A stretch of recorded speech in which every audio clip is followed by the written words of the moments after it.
자, 오늘 함께 은혜 받으실 말씀은 회개하라 천국이 가까이 왔느니라, 이런 제목의 말씀입니다. 첫째 단락은 회개는 죽고 사는 문제다. 자, 여기 보니까 회개가 뭔가, 우리의 죄된 삶의 방식에서부터 유턴을 해서 하나님의 방식으로 돌아가는 것, 이걸 repentance, 회개라고 정의를 내렸더라고요. 자, 어떻든 회개는 헬라어로는 메타노이아 해서 방향 전환을 말해요. 돛을 이쪽으로 달 때와 이쪽으로 달 때 배가 나가는 방향이 다르죠. 이 돛은 사람의 마음이라고 본다면 우리가 마음을 어떻게 정하냐에 따라서 좌로도 가고 우로도 갈 수 있어요. 그래서 회개하라 하는 것은 사실은 마음의 변화를 말하는데, 그게 결국은 겉으로 그 배가 나가는 방향의 변화로 나타난 거죠. 그래서 우리 삶의 변화가 오는 그런 마음의 변화가 이제 회개다, 이렇게 볼 수 있다는 거예요.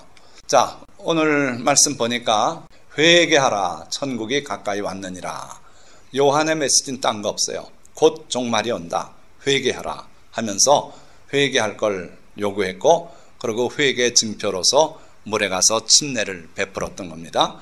자, 그때 예수님께서 그 침례를 또 받으시고 광야에서 40일간 금식한 후에 전파하기 시작하셨어요.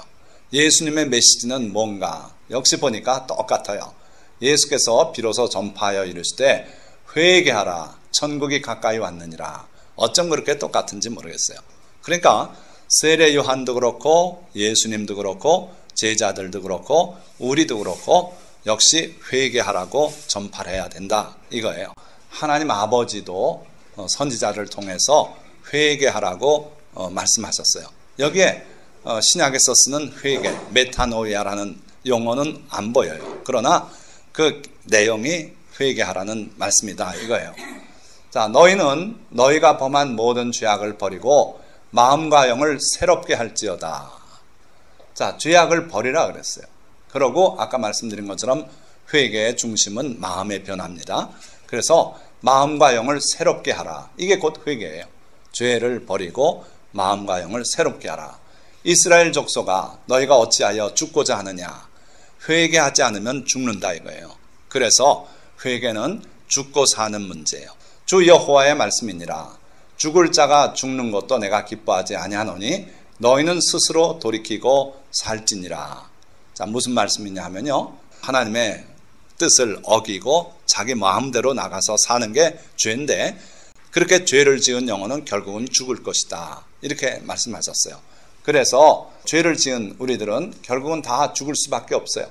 그래, 하나님 보시기에는 죽을 자가 죽는 거지요. 그렇죠? 죄를 지었기 때문에 당연히 죽음을 맞이하게 되고, 육신의 죽음, 그리고 또 나중에 2차적으로 두 번째 죽음인 지옥불에 들어가게 되는 건데, 자, 그걸 하나님이 과연 기뻐하시는가? 하나님이 정한 법칙이지만 아니다, 이거예요. 죽을 자가 죽는 것도 내가 기뻐하지 아니한다. 그러니 제발 너희는 스스로 돌이키고 살지니라. 회개하라, 이거예요. 그래서 회개하면 살 텐데 왜 회개 안 하고 버티냐, 이거예요.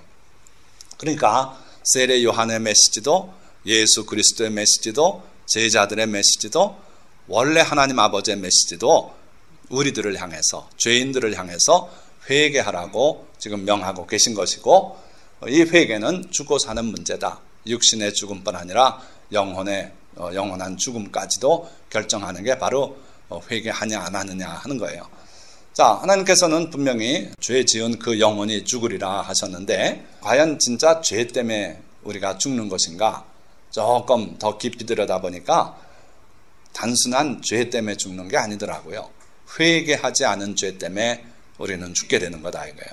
죄 짓지 않는 영혼은 없다 그랬어요. 우리 인간이 누구든지 죄를 지어요. 그래서 그냥 단순히 죄 때문에 죽는 건 아니고 회개하지 않은 죄 때문에 죽게 된다는 거예요.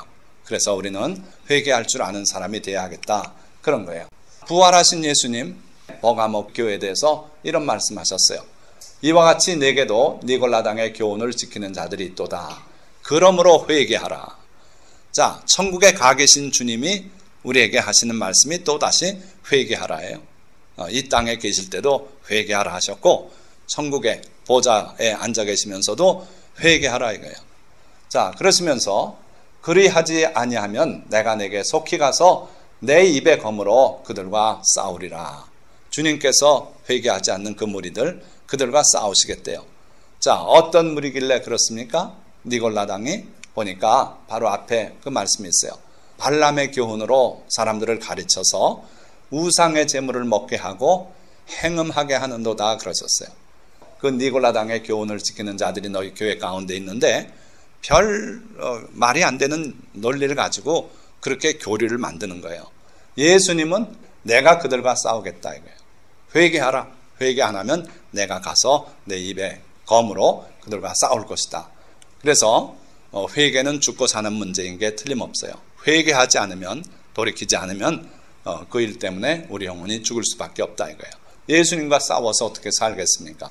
자, 예수님께서 제자들과 함께 있을 때 제자들이 예수님께 와서 질문을 했어요. 주님, 저 갈릴리에 헤롯이 통치하는 지역이 예수님의 본고장 갈릴리 아닙니까? 거기에 사람 몇을 죽여서 그들의 피를 제사하는 데 썼습니다. 그러니까 인신제사를 했다는 거예요. 그래서 그런 끔찍한 일이 어떻게 있을 수 있습니까? 예수님께 여쭸어요. 그랬더니 예수님께서 그 사람들이 죄가 많아서 그렇게 된 줄 아냐? 그렇지 않다. 너희도 회개하지 않으면 그렇게 억울한 죽음도 당할 수 있고 그런 일을 겪을 수 있다. 그러니까 회개하지 않으면 너희도 그와 같이 망할 것이다. 그러시면서 제자들이 제기하지 않은 사건 하나를 예수님이 또다시 예를 들었어요. 자, 얼마 전에 실로암 망대가 무너져서 18명이 거기에 깔려 죽지 않았냐. 그 사람들이 예루살렘 성읍에 살고 있는 그 사람들보다 죄가 많아서 그렇게 된 줄 아냐? 그렇지 않다. 그렇지 않다. 너희도 만일 회개하지 않으면 다 이와 같이 망하리라. 이렇게 된다는 거예요. 자, 일본의 히로시마 나가사키에 원자탄이 떨어져서 많은 사람들이 죽고 나중에 암이 생기고 고통당하고 그러지 않았습니까? 거기에 살고 있던 우리 민족들도 거기서 몇만 명이 그 피해를 입었어요. 자, 그렇다면 그러한 이런저런 피해들이 그 사람들이 너희보다 죄가 더 많아서 그런 줄 아냐? 아니다. 만일 너희도 회개하지 아니하면 다 이와 같이 망할 것이다. 너희들도 죄인이다. 너희들도 그 죄를 회개하지 않으면 너희도 망할 것이다. 그런 말씀이에요. 그러니까 정말 이 회개는 죽고 사는 문제다. 우리가 주님 앞에 회개하고 하나님 앞에 의인이 되지 않으면 언제라도 우리 죄 때문에 망할 수도 있다는 거예요. 그래서 우리도 우리 자신을 돌보고 회개할 줄 알아야 됩니다. 회개가 필요 없는 것처럼 말하는 그런 목사들도 많아요. 예수님께서 우리의 앞날의 죄까지 다 지고 해결해 주셨는데 왜 자꾸 회개하냐고. 그런데 예수님은요, 목욕한 사람이 매일같이 목욕할 필요는 없다. 그 물이 부족한 나라의 예입니다. 그러면서 그러나 발은 매일같이 닦아야 된다. 그렇게 말씀했어요. 그러니까 우리가 주님 앞에 침례받고 회개하고 예수님을 믿기로 작정해서 큰 우리의 고비는 넘겼어요. 목욕을 한 셈이에요. 그러나 매일같이 발을 씻지 않으면 발냄새 나고 더러운 것처럼 크고 작은 문제를 주님 앞에 회개할 줄 알아야 된다는 거예요. 일제 지배를 받을 때 신사참배를 강요했죠. 그래서 기독교계가 결국은 일제에 굴복을 하고 신사참배가 종교행위가 아닌 국민의 도리에 해당하는 것이라고 그렇게 결정을 내렸어요. 이게 언제였냐면 1938년 9월 10일이에요. 그게 이제 조선 장로교 총회에서 그런 결정을 내렸어요. 그러고 그 이틀 후에 12일 날 장로교단 대표들이 가서 평양 신사에서 신사참배를 하는 모습들이에요. 이래서 장로교단을 따라서 신사참배는 이건 종교행위가 아니고 하나님이 말하는 우상숭배가 아니고 황국 시민, 대일본 제국의 시민으로서 당연히 해야 될 도덕적인 행위다. 그렇게 무마시켜서 다 신사참배를 하게 하고 거기에 반대하는 몇몇 목사님들이 옥고를 치르면서 순교를 하고 그러셨어요. 그런데 끝끝내 신사참배를 반대한 유일한 노회가 있었어요. 어떤 노회냐면 경상남도 노회예요. 경남노회. 자, 어찌됐든 그 신사참배 반대 가결 때문에 핍박을 받고 그리고 어려움을 겪었던 건 사실이에요. 그러나 하나님께서 이 신사참배 결정에 대해서 우리 민족을 심판하시고 그런 가운데서도 반대 결정을 내린 이 경남노회를 복내리셨어요. 뭔지 아십니까?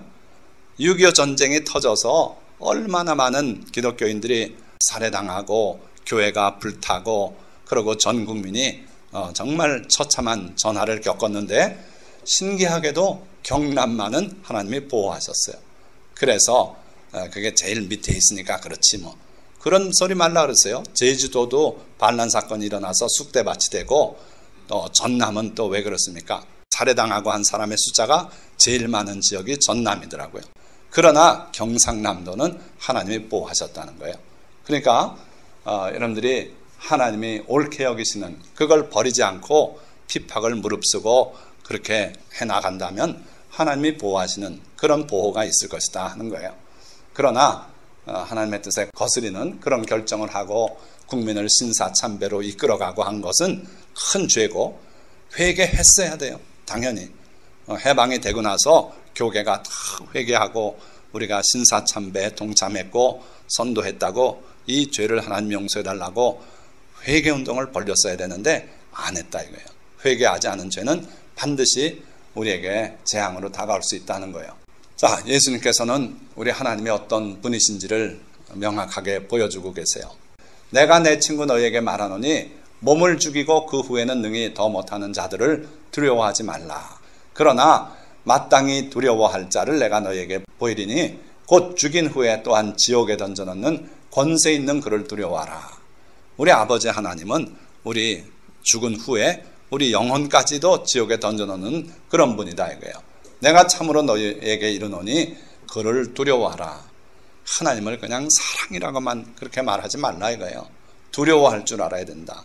그는 너희가 회개하지 않으면 심판을 내리기도 하시고 또 죽은 후에도 지옥에 던져넣는 그런 두려운 하나님이시다 하는 거죠. 자, 요한계시록에 보니까 마지막 심판 장면이 나오는데 죽은 자들이 자기 행위를 따라 책들에 기록된 대로 심판을 받으니 누구든지 생명책에 기록되지 못한 자는 불못에 던져지더라. 하나님의 은혜만 강조하는 사람들이 있어요. 그 사람들은 심지어 뭘 얘기하냐면 예수 그리스도를 믿더라도 십자가 사건 이전 거는 다 끊어버리재요. 왜냐하면 예수님 역시도 아까 심판, 지옥에 던져넣는 하나님을 얘기하잖아요. 그러니까 그건 잘못됐대요. 예수님이 십자가로 돌아가시고 나서 부활하신 이후에 성령께서 오셔서 전한 메시지만이 진짜다고 그렇게 말하면서 구약의 하나님과 신약의 하나님을 구별시키고 구약을 다 잘라 버리려고 그러고 신약만 넣고 다녀요. 구약 성경은 두껍기도 하지만 거절하는 그런 사람들이 많아요. 그게 잘못된 교리다 이거예요. 마지막 심판할 때 보면 죽은 자들이 자기 행위에 따라서 심판을 받고 그러고 생명책에 기록되지 못한 자는 불못에 던져지더라. 그러니까 하나님은 심판하시는 하나님이고 그 심판의 기준은 뭔가 행위예요. 행위. 마음이 아닙니다. 마음이 아니에요. 왜 마음이 아니냐면 회개는 마음으로부터 비롯되지만 결국은 마음의 돛의 방향이 그 사람의 행위로 나타나요. 이렇게 하면 바람이 불을 때 이리 가고 이렇게 돌려놓으면 이리 갈 수 있어요. 그러니까 그 사람의 마음 방향이 어떻게 됐는지는 그 사람의 삶의 방향을 보면 알 수 있다는 거예요. 그래서 결국 하나님의 심판은 행위대로 한다. 믿음대로가 아니에요. 행위대로 심판한다 이거예요. 자, 그래서 첫째 단락, 회개는 죽고 사는 문제다. 따라서 우리가 늘 회개할 줄 알아야 되겠다 하는 거예요. 자, 둘째, 회개에 이르지 못한 사람들을 소개해 드리려고 해요. 분명히 회개했어야만 되는데, 즉 중한 죄를 짓고 회개했어야 살 텐데 회개하지 않은 사람들이 있어요. 에스겔서에 보니까 하나님께서 에스겔 선지자에게 이런 말씀하셨어요. 인자야, 내 민족이 담 곁에서와 집 문에서 너에 대하여 말하며 각각 그 형제와 더불어 말하여 이르기를, 자, 가서 여호와께로부터 무슨 말씀이 나오는가 들어보자, 이러더라는 거예요. 에스겔 선지자는 어떤 분이냐면 유다 왕국이 바벨론의 공격을 받아서 포로로 잡혀갈 때 잡혀왔던 분이에요. 잡혀왔는데 하나님께서 그에게 말씀하기 시작했어요. 하나님의 그 형상을 보여주시고 직접 말씀하시고 해가지고 예언자가 돼버렸어요. 그래서 그 잡혀간 그 지역에서 예언을 하는데 주로 뭘 예언하냐면 예루살렘이 앞으로 완전히 망할 것이다 하는 걸 자꾸 예언해요. 하나님이 말하라 그러니까 할 수밖에 없죠. 그러더니 어느 날 갑자기 말을 못해요. 그래가지고 사람들이 신기해서 왜 에스겔이 갑자기 벙어리가 됐지? 그런데 그가 예언했던 내용대로 예루살렘이 3차 공격으로 완전히 붕괴가 되고, 그리고 네 번째는 가서 불 지르고 그러고 예루살렘이 다 파괴됐는데, 그 세 번째 마지막 공격이 바벨론의 공격이 있고, 거기에서 탈출한 사람이 와가지고 에스겔에게 그 소식을 전하는 그날 입이 열렸어요. 그래가지고 에스겔이 그동안에 말을 못하더니 말하기 시작한다 하는 소문이 나니까 그 이스라엘 백성들이 자 가보자. 드디어 에스겔이 또 예언을 하기 시작했다 해가지고 에스겔 선지자에게서 나오는 하나님의 말씀을 들으려고 각기 여기서 저기서 갑시다 빨리 갑시다 하면서 모여오더라는 거예요. 그걸 하나님께서 에스겔 선지자에게 알려주셨어요. 자, 그래서 그들이 들어보자 하고 백성이 모이는 것 같이 내게 나오며 내 백성처럼 내 앞에 앉아서 내 말을 들으나. 자, 그 사람들이 모여오는데 보니까 여기저기서 서로 얘기하고 말을 맞추고 가보자 그러고 모여오더라는 거예요. 그래 모여와가지고 내 백성처럼 내 앞에 앉아서, 여기 잘 보시면 내 민족이라 그랬죠. 그런데 여기 내 백성처럼 그랬어요. 하나님께서 그들을 자기 백성으로 안 여기고 있는 걸 볼 수 있어요. 네 동족이다. 너와 같은 동포다. 그런데 그들이 마치 내 백성인 양 내 앞에 모이는구나. 그래서 하나님은 이들을 사실은 거절하고 있는 거예요. 그런데 그들이 에스겔 선지자 앞에 와서 얌전하게 착석하고 무슨 말씀을 하실래나 하고 귀를 쫑긋하고 듣기 시작하는 거예요. 참 기특하지 않습니까? 누가 강제한 것도 아닌데. 그런데 그 모습 보고 우리 같으면 어떻습니까? 아, 우리 교회 부흥했다. 완전 성공했네. 에스겔 선지자가 이젠 인정받고 우리 교회로 이렇게 많은 사람들이 몰려오고 그렇게 좋아할 그런 분위기예요. 그런데 내 앞에 앉아서 내 말을 들으나 그대로 행하지 아니하니. 말은 잘 들어요. 그런데 그 에스겔 선지자를 통해서 하나님께서 하시는 말씀을 이 사람들이 행하진 않더라는 거예요. 그러니까 와서 그 말씀을 듣고 그 분위기에 휩쓸리고 환호성도 하고, 그리고 끝난 다음엔 에스겔 손을 잡고 은혜 받았습니다. 뭐 이런 말도 하고 대단한 하나님의 말씀이시군요 그러고 뭐 이러기는 하는데 실제로 그 사람들은 하나님의 말씀대로 행하지 않고, 그러고 마음으로는 이익을 따릅니다. 자기에게 이익이 되는 그런 얘기 같음 하고 자기한테 손해나는 일 같음 안 따르더라 이거예요. 이걸 하나님께서 말씀했어요. 자, 그들은 내가 고운 음성으로 사랑의 노래를 하며 음악을 잘하는 자같이 여겼나니. 마치 에스겔을 뭘로 봤냐 하면, 이게 홍경민 악기도 연주하면서 동시에 노래도 하고 흥을 돋구고 그런 아주 인기 있는 가수 아닙니까? 김건모 어떻습니까? 자기가 피아노 치면서 또 노래하잖아요. 이게 그거예요. 우리 번역을 잘못해놔서 그런데 고운 음성으로 노래를 하는데 또 그것도 듣기 좋은 사랑 노래, 그걸 부르면서 또 악기를 잘하는 자라 그랬어요. 원래는 악기란 뜻이에요. 그러니까 악기도 기가 막히게 피아노도 독주를 하면서 노래도 하는데 아주 감동적인 노래를 하는 그런 가수쯤으로 생각한다 이거예요. 이게 바로 하나님께서 그들을 자기 백성으로 여기지 않은 이유예요. 말씀을 듣긴 하는데 하나님께서 그들에게 친절한 심정으로 말씀하는 것인 줄을 모르고 듣고 자기 이익에 부합되면 오케이, 그렇지 않으면 그냥 잊어먹고 말고 그런 거예요. 설령 귀한 말씀이다 감동을 받았더라도 주일날 받고 월요일날 출근할 때 새까맣게 잊어먹은 그런 상태다 이거예요. 그러니까 하나님께서는 뭘 요구하시는 거예요? 말씀을 듣고 회개하고 돌이키고 그 말씀을 실천하기를 원하시는데 이스라엘 백성들은 듣기만 하고 거기에 그쳤다 이거예요. 그러니까 이런 사람들은 회개를 이루지 못한 사람들이에요. 내 말을 듣고도 행하지 아니하거니와 그 말이 응하리니. 하나님께서 하신 그 말씀은, 메시지는 그대로 살아있는 말씀이고 하나님의 말씀이라 이루어질 거라는 거예요. 그러나 그들은 그 말씀을 듣고 회개하지 않더라, 행하지 않더라 하는 거예요. 응할 때에는 그들이 한 선지자가 자기 가운데 있었음을 알리라. 하나님의 말씀이었구나, 하나님께서 그를 통해 말씀했구나 하는 것을 뒤늦게 그들이 깨달을 것이다, 그런 거예요. 그러니까 이때 바벨론에 잡혀가 있던 이스라엘 백성은 회개를 이루지 못한 대표적인 한 부류가 되는 겁니다. 자, 이건 이스라엘에 남아있는 사람들이에요. 잡혀가지 않고 피신을 해서 남아있던 사람들, 그들도 회개를 이루지 못했어요. 왜 그랬는가 보세요. 인자야, 이 이스라엘의 이 황폐한 땅에 거주하는 자들이 말하여 이르기를, 이스라엘에 남아있던 자들은 또 어떤가 보니까 다 망한 사람들 아닙니까? 나라는 이미 망했어요. 예루살렘도 다 파괴됐어요. 겨우 몇 명 남아서 자기들끼리 모인 거예요. 그런데 그 사람들이 뭐라 그러냐면, 아브라함은 오직 한 사람이라도 이 땅을 기업으로 얻었나니 우리가 많은 즉 더욱 이 땅을 우리에게 기업으로 주신 것이 되느니라 하는도다. 나라는 망했어요. 그런데 자기들은 목숨은 건졌어요. 그래가지고 동료끼리 좀 모여서 숫자가 뭐 1000명, 2000명 됐는지 모르겠어요. 그 가운데 또 대장을 뽑고 뭐 이랬겠죠. 그러고서 하는 소리가, 아브라함은 한 사람이었는데도 하나님께서 이 땅을 줘서 우리 이스라엘 민족이 여기서 자리 잡지 않았는가.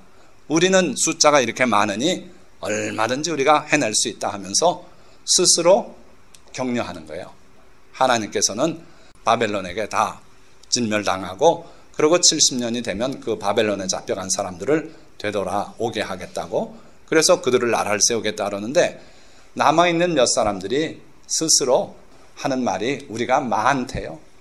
얼마 안 되는 숫자를 가지고도 우리가 많다고 그 숫자에 의지해서 자만심을 가지고 있어요. 참 한심한 거죠. 그러니까 헛된 자만이나 헛된 것을 의지하는 마음이 있으면 회개하지 않더라 하는 거예요. 그 사람이 홀로 남아가지고 동굴 속에 있다면 눈물을 뿌리고 하나님을 향해서 무릎을 꿇고 기도했을지 모르겠어요. 그런데 며칠 좀 모이고 나니까 그 세력에 의지해서 자기들이 헛된 자만을 가지고 하나님 앞에 부르짖고 회개하지 않더라는 거예요. 사람이 조금만 숫자가 있고 뭐 하면은 아주 그냥 자기들이 옳은 줄 알아요.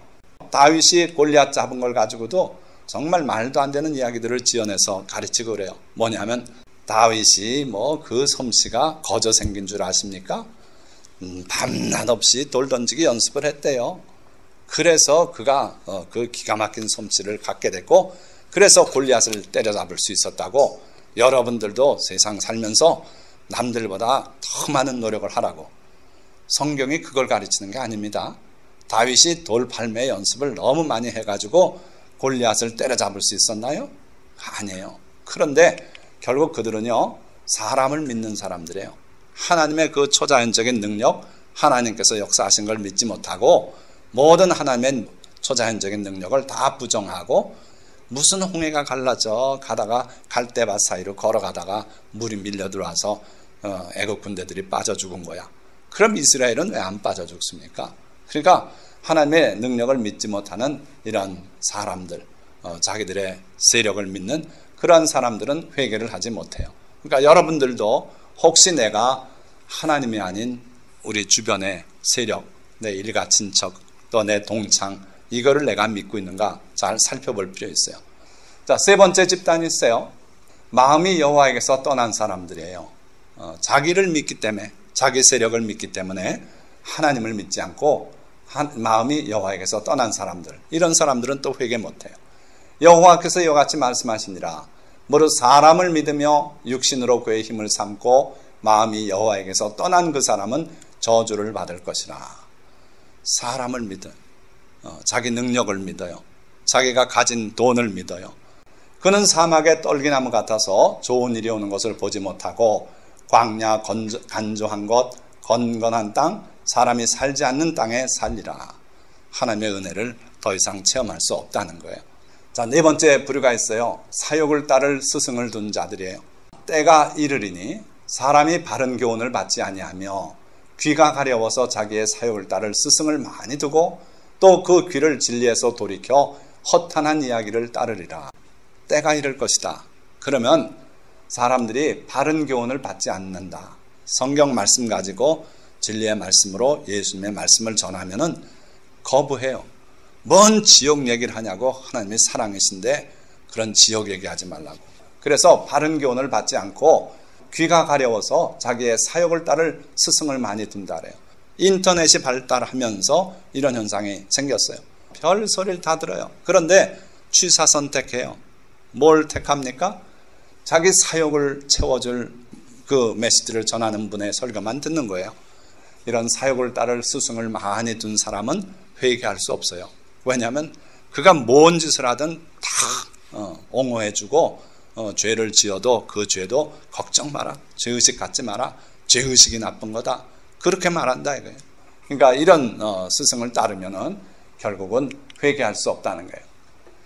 자, 더 나가서 아주 잘못된 교리에 빠진 사람들이 있어요.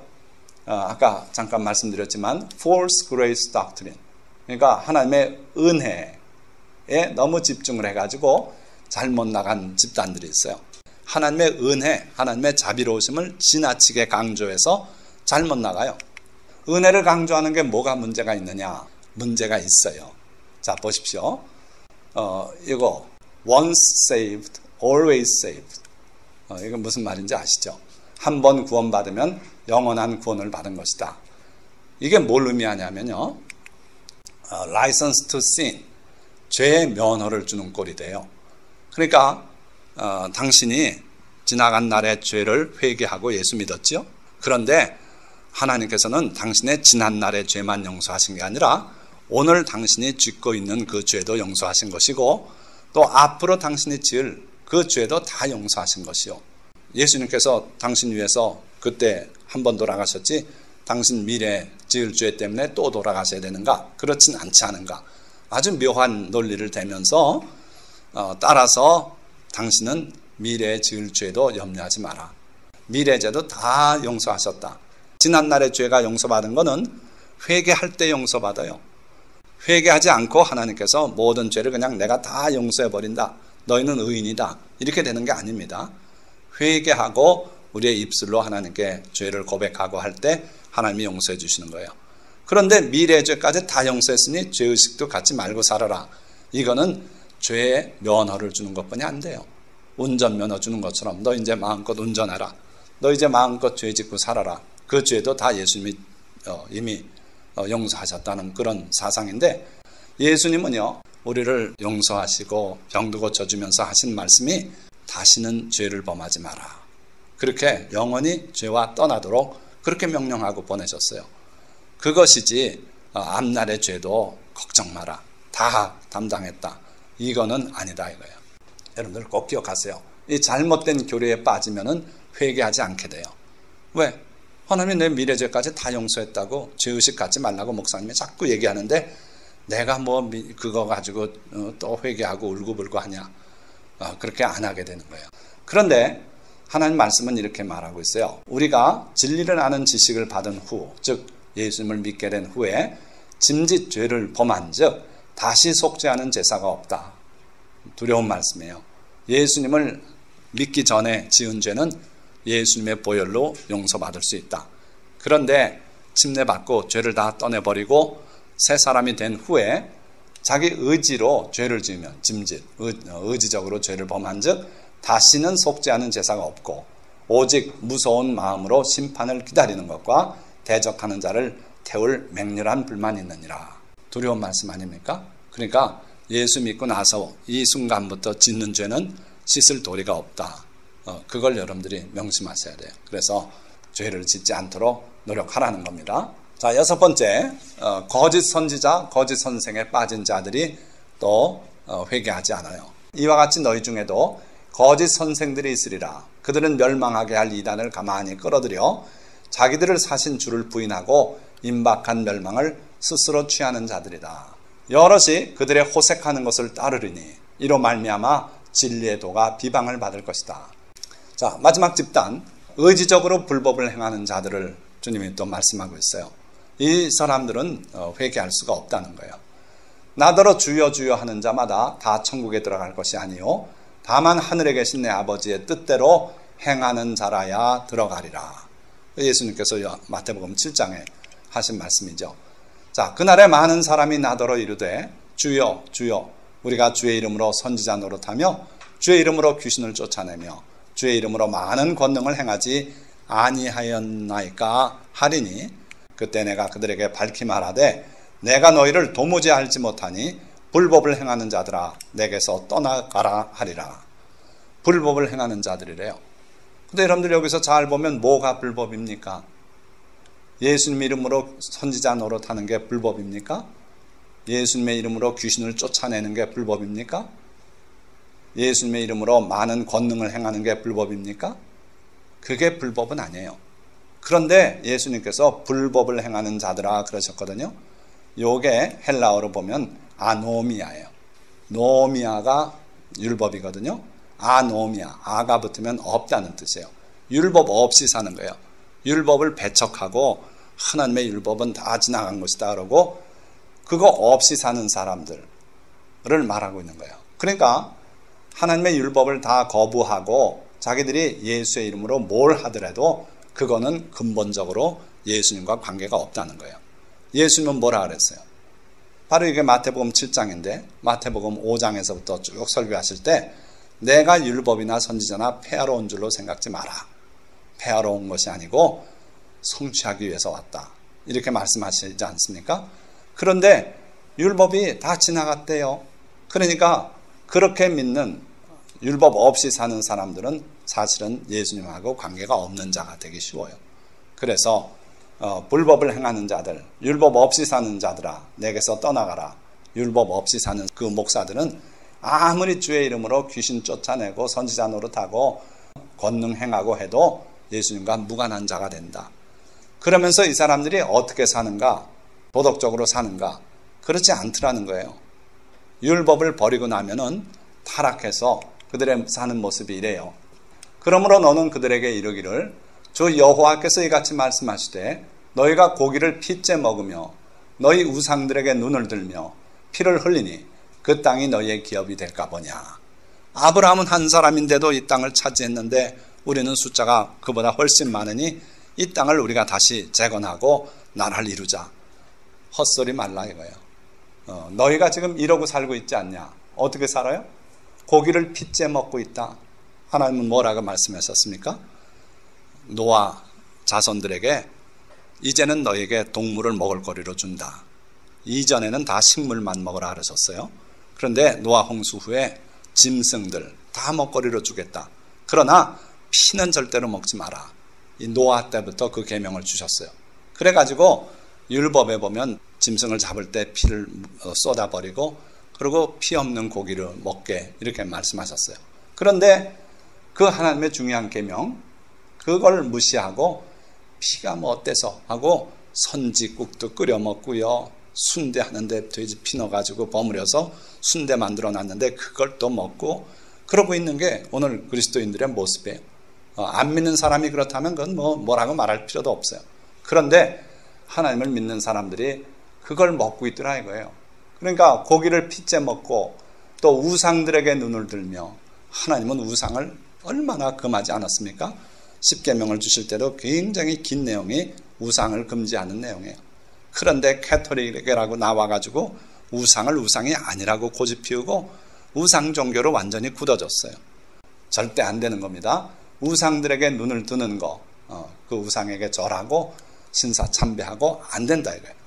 또 피를 흘리고 그러는데 이렇게 살면서 그 땅이 너희의 기업이 될까 보냐. 절대 안 된다는 거예요. 너희가 칼을 믿어 가증한 일을 행하며 각기 이웃의 아내를 더럽히니 그 땅이 너희의 기업이 될까 보냐. 무슨 죄인가 잘 보세요. 피를 먹는 거, 우상을 숭배하는 거, 그리고 성적 타락이에요. 이게 그들의 죄악의 그 핵심이 바로 이건데, 그리고 이제 이웃에게 억울한 일, 그들의 피를 흘리고 억울한 죽음을 살해하고 이런 것들. 그래서 하나님께서 지적한 그들의 죄악의 핵심이 가만히 보니까 제가 늘 얘기하는 사도행전 15장에 우리 이방 성도에게도 꼭 지키라고 요긴한 것이라고 말하신 그 내용이더라 이거예요. 우리 하나님은 변함이 없어요. 창세 이후로 지금까지 변함없는 하나님이고 그 성품이 변할 수 없어요. 그래서 율법 중에서도 가장 핵심인 요 내용은 너희가 꼭 지켜야 된다. 그래서 이방에도 지키라고 말씀한 겁니다. 자, 그런데 이 말씀을 의지적으로 거부해요. 그러고 피가 뭐가 나빠 하고 나한테 가져와. 제사떡이 뭐가 문제야? 나한테 가져와. 의지적으로 이 죄를 범하면 그 사람은 용서받을 길이 없다는 거예요. 회개할 길이 없다는 거예요. 근데 신기하게도 사탄이 심어준 율법에 대한 증오가 교회 가운데 많이 차 있어요. 그래서 그 율법의 그 선한 모습을 못 보고 율법주의라든지 해가지고 그쪽으로 한쪽으로 기울어 있어요. 이건 교회가 속히 회개해야 될 문제예요. 자, 세 번째 단락이에요. 참된 회개를 이루려면 어떻게 할 것인가? 첫째 단락은 회개는 죽고 사는 문제다. 반드시 회개해야 된다는 것이고, 둘째 단락은 회개에 이르지 못한 무리들이 있었다. 그걸 보고 우리가 회개하려면 어떻게 해야 되는가 하는 결론을 얻자는 겁니다. 자, 참된 회개를 이루려면 첫째는 죄에서 떠나고, 둘째는 정의와 공의를 지켜 행해야 돼요. 가령 내가 악인에게 말하기를 너는 죽으리라 하였다 하자. 그가 돌이켜 자기의 죄에서 떠나서 정의와 공의로 행하며 저당물을 도로 주며 강탈한 물건을 돌려보내고 생명의 율례를 지켜 행하여 죄악을 범하지 아니하면 그가 반드시 살고 죽지 아니할지라. 그가 본래 범한 모든 죄가 기억되지 아니하리니 그가 반드시 살리라. 이는 정의와 공의를 행하였습니다. 자, 하나님의 법이에요. 하나님은 이런 분이시라는 거예요. 분명히 죄인이에요. 너무 흉측해서 넌 죽어야 된다 해가지고 선지자를 통해서 일러주기까지 했어요. 그런데도 불구하고 그 사람이 그 경고를 듣고 죄에서 떠났어요. 그가 짓던 죄 다 버렸어요. 말하자면 성매매 업소를 운영하던 사람이에요. 문 닫아버려. 나 이제 더 이상 이 일은 안 된다. 하나님이 죽는다 그랬다. 그러고 문 닫고, 그러고 하나님의 말씀을 뒤지기 시작하더니 이렇구나 하고 그 하나님의 계명대로 살려고 작정을 하고, 그러고 실제로 죄에서 떠난 삶을 살아요. 그러면은 반드시 산다. 죽지 아니할 것이다. 하나님께서 선지자를 통해서 예언까지 해줬는데도 하나님이 계획을 바꾸시겠대요. 우리에게 운명이란 건 없어요. 우리가 회개하면 하나님은 뜻을 돌이켜요. 니느웨에 40일 만에 멸망한다고 선포했지만 회개하니까 그 재앙을 없었던 일로 하고 말았어요. 그런 하나님이에요. 여러분들이 그냥 볼 땐 하나님 참 이상한 분이다. 어떻게 전지전능하신 분이 다 알고 앞날을 예고하셨는데 바꿀 수가 있는가? 그게 우리 하나님이에요. 그래서 반드시 살고 죽지 아니할 것이다. 거기다가요, 보너스. 그가 본래 범한 모든 죄가 기억되지 아니하리니. 이 세상은요, 한번 교도소 갔다 왔으면 빨간 줄이 그어져요. 전과자란 표시예요. 그런데 하나님은 그렇게 안 하셔요. 기억도 하지 않겠다 그랬어요. 우리 죄짐을 동이 서에서 먼 것처럼 옮겨 놓으시겠다 그랬어요. 바다의 깊은 바다에 던져 놓겠다 그러셨어요. 그러니까 우리 하나님은 진정한 회개를 이룬 사람을 이렇게 대접하겠다는 거예요. 자, 그러니까 여기서 회개는 어떻게 하는 거라고요? 죄에서 떠나야 돼요. 그 죄를 여전히 짓고 있으면 그건 아니다 이거예요. 두 번째는 정의와 공의를 지켜 행해야 돼요. 여기서 보니까 뭘 가지고 정의와 공의라 그랬는가? 생명의 율례. 하나님이 모세를 통해서 주신 계명들이 다 생명을 주는 율례더라 이거예요. 그대로 살면 사람이 생명을 얻고 영생을 얻게 된다 이거예요. 그래서 생명을 주는 율례를 지켜 행하여 죄악을 범하지 아니하며 그렇게 되면 반드시 살리라. 자, 여기서 또 핵심 단어가 3번 나오는 게 있어요. 뭐 같습니까? 보시면은 여기에 행하였습니다. 행위예요, 행위. 하나님께서는 행하는 걸 소중히 여겨요. 아까 이스라엘 백성들이 에스겔 앞에 와서 그 말씀을 귀담아 듣는 것까지 좋았죠. 그런데 노래하는 사람의 노랫소리 정도로 생각하고 지키지 않더라고 그러지 않습니까? 하나님은 행함을 소중히 여겨요. 그러니까 믿음으로만이 아니다 이거예요. 야고보 사도는 그렇게 말합니다. 너희는 말씀을 행하는 자가 되라. 모든 더러운 것과 넘치는 악을 내버리고 너희 영혼을 능히 구원할 바 마음에 심어진 말씀을 온유함으로 받아라. 이미 말씀을 들었어요. 그랬으니까 그 말씀을 네가 되새김질하고 온유한 마음으로 그 말씀을 받아서 실천하는 자가 되라. 말씀을 행하는 자가 되고 듣기만 하여 자신을 속이는 자가 되지 마라. 듣기만 하고 실천을 안 하면 그 사람은 자기를 속이는 거예요. 어떻게 속이는 겁니까? 행하지 않아도 천국 갈 줄로 착각하게 만든다 이거예요. 그런데 행함이 없으면 그 믿음이 헛것이 되고 구원받을 수 없다는 거예요. 행함이 없는 믿음 아무 쓸모없다. 그건 영혼 없는 몸이 죽은 것 같이 그 자체가 죽은 것이다. 그 믿음으로 구원을 얻겠느냐?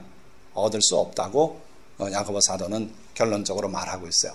그래서 말씀을 행하는 자가 돼야만 우리가 온전한 회개가 이루어지는 겁니다.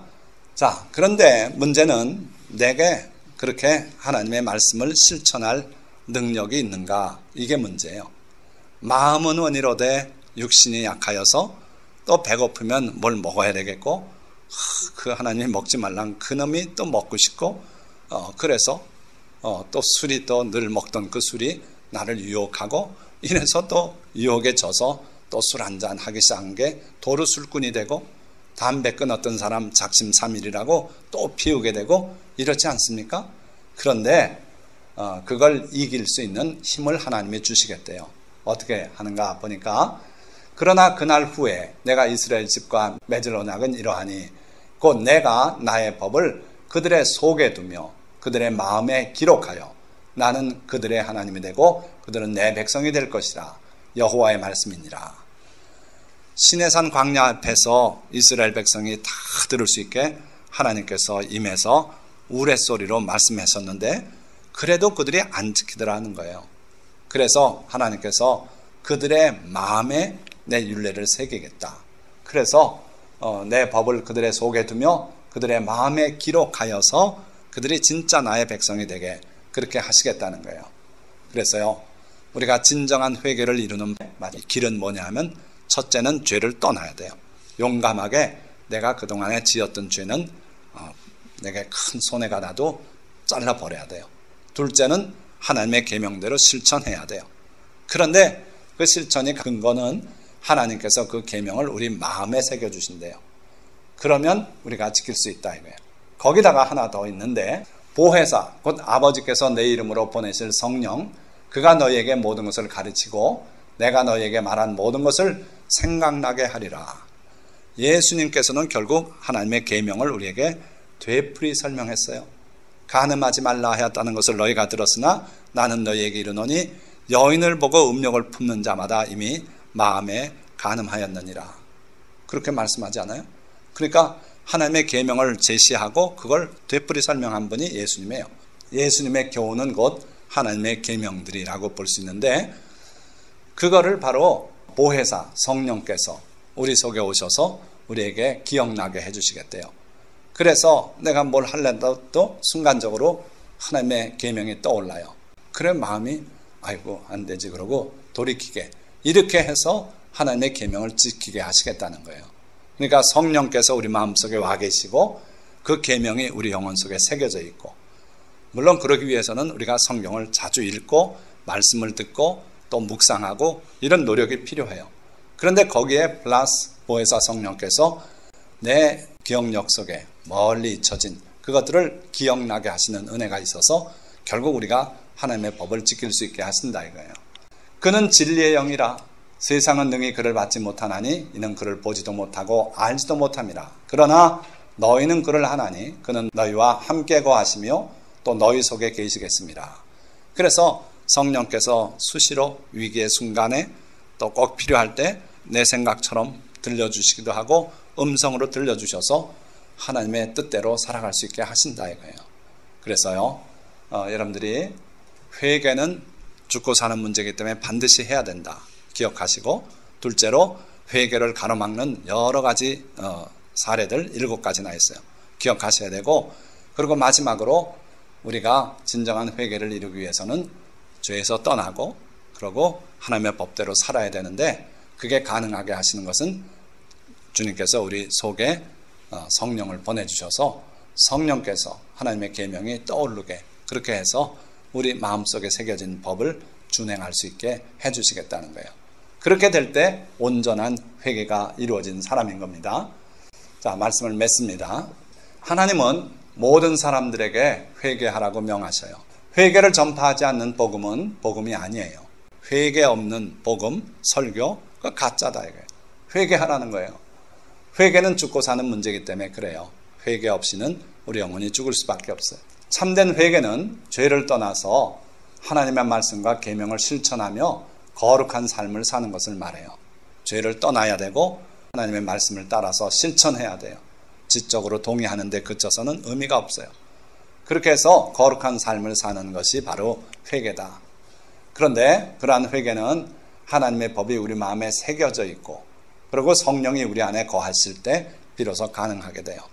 내 혼자 힘으로는 결코 이룰 수 없는 게 진정한 회개예요. 그래서 여러분들이 늘 기도하셔야 될 것은 성령을 충만히 내게 허락해 주십시오. 성령이 내 마음속에 계셔서 늘 내게 하나님의 음성을 들려주십시오. 나를 도와주십시오. 이렇게 기도해야 돼요. 예수님이 이 땅에 계실 때는 예수님 곁에 가면은 은혜를 입었지만 지금은 성령이 우리 안에 와 계셔야 우리가 그 은혜를 입을 수가 있어요. 자, 그러나 주님의 말씀을 듣고도 행하지 않거나 이렇게 되면 회개가 안 되는 거예요. 헛된 자만을 품거나 내 힘을 의지하고 내 세력을 의지하고 내가 벌어놓은 돈을 의지하고 이렇게 되면은 우리가 회개를 이룰 수 없다. 자, 그래서 자기가 자만심이 있고 그래가지고 마음이 여호와에게서 떠나 있거나 이렇게 되면 회개를 이룰 수 없고요. 의지적으로 불법을 행해도 그 죄는 용서받을 수 없고 회개를 이룰 수 없어요. 그래서 여러분들이 하나님의 법을 무시하고 율법에 문신하지 말랬으니 나는 문신하겠다고 그런 어리석음이 없어요. 사역을 따르게 하는 스승을 많이 두고 그냥 내가 듣기 좋은 말 하는 그런 설교자 설교나 듣고 쓴소리하는 설교는 귀를 막고 이래서는 안 된다는 거예요. 거짓 선지자 거짓 선생을 따르면 안 되고 잘못된 교리에 빠지면은 우리가 회개를 이룰 수가 없어요.